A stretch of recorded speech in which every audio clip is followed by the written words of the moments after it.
Bonjour, donc dans cette partie, nous allons nous intéresser aux propriétés concernant les angles des triangles particuliers. Nous connaissons trois triangles particuliers. Le triangle isocèle, qui possède deux côtés de même longueur, le triangle équilatéral, qui possède trois côtés de même longueur, et le triangle rectangle, qui possède un angle droit. Sa mesure est égale à 90 degrés. Donc dans un premier temps, nous allons voir des propriétés concernant le triangle isocèle. Le triangle isocèle, qui possède deux côtés de même longueur, possède aussi un axe de symétrie. Nous l'avons vu en 6e l'année dernière. Cet axe de symétrie, c'est la médiatrice de sa base. La base du triangle isocèle est le côté opposé au sommet principal. Si nous prenons l'angle jaune et l'angle bleu, ces deux angles sont symétriques par rapport à cette médiatrice. Or, ce que nous avons vu en 6e, c'est que la symétrie axiale conserve les mesures des angles. Donc la mesure de l'angle bleu est égale à la mesure de l'angle jaune. Ainsi, nous avons mis en évidence la première propriété, que si un triangle est isocèle, alors ces deux angles à la base ont la même mesure.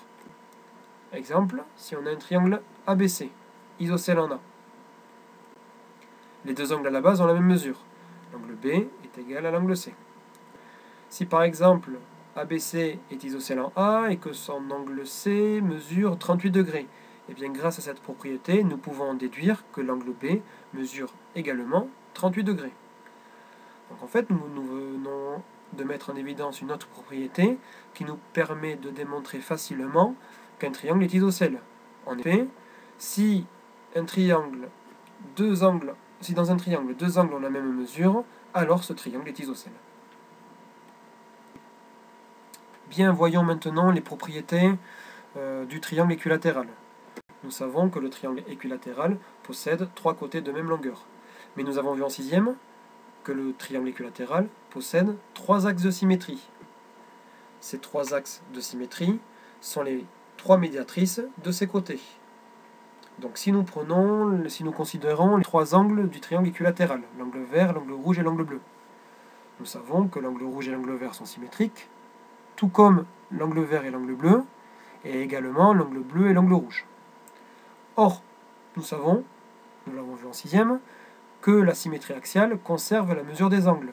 Donc l'angle rouge et l'angle bleu ont la même mesure, l'angle bleu et l'angle vert ont la même mesure, tout comme l'angle vert et l'angle rouge qui ont aussi la même mesure. Donc, les trois angles d'un triangle équilatéral ont la même mesure. Ainsi, nous avons mis en évidence la première propriété pour ce triangle équilatéral.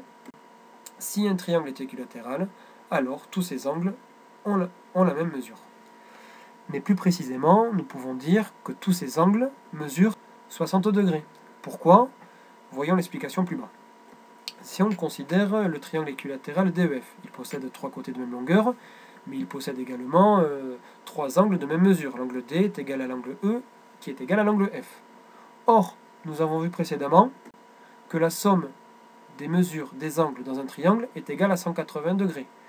Donc l'angle D qui est égal à l'angle E qui est égal à l'angle F, et bien leurs trois mesures est égale à 180 degrés divisé par 3. Autrement dit, chaque angle a pour mesure 60 degrés. Chaque angle dans un triangle équilatéral.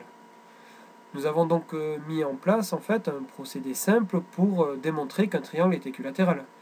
Si dans un triangle, deux angles mesurent 60 degrés, forcément, comme la somme est égale à 180 degrés, le troisième sera aussi égal à 60 degrés, alors ce triangle sera équilatéral. Il suffit d'avoir seulement deux angles qui mesurent 60 degrés, car le troisième sera aussi égal à 60 degrés. Bien, voyons dans cette partie les propriétés concernant les angles dans un triangle rectangle. Nous savons déjà que le triangle rectangle a un angle droit, c'est-à-dire que sa mesure est égale à 90 degrés. Nous avons vu précédemment que la somme des mesures des angles d'un triangle est égale à 180 degrés. Alors, si nous avons déjà un angle qui mesure 90 degrés, et que la somme des mesures des trois angles est égale à 180 degrés, forcément, la somme des deux autres angles restants, qui sont des angles aigus, l'angle bleu et l'angle vert, la somme de leurs mesures sera égale à 90 degrés, de façon à obtenir une somme égale à 180 degrés. Ainsi, nous avons mis en évidence la première propriété concernant le triangle rectangle. Si un triangle est rectangle, alors la somme de ces deux angles aigus est égale à 90 degrés. On dit que ces deux angles sont complémentaires. Deux angles sont complémentaires quand leur somme est égale à 90 degrés. Alors, explication. Si ABC est un triangle rectangle en A, comme la somme des mesures des angles est égale à 180, nous avons A plus B plus C qui est égal à 180 degrés. Remplaçons la mesure de l'angle A par 90 degrés. Nous avons ici 90 degrés plus la mesure de l'angle B et de l'angle C qui est égale à 180 degrés. Donc, la somme de la mesure de l'angle B plus et de la somme de l'angle C est égale à 180 degrés moins 90 degrés, autrement dit 90 degrés. Nous venons de mettre en place un procédé assez simple pour montrer qu'un triangle est rectangle. Comment nous faisons pour montrer qu'un triangle est rectangle?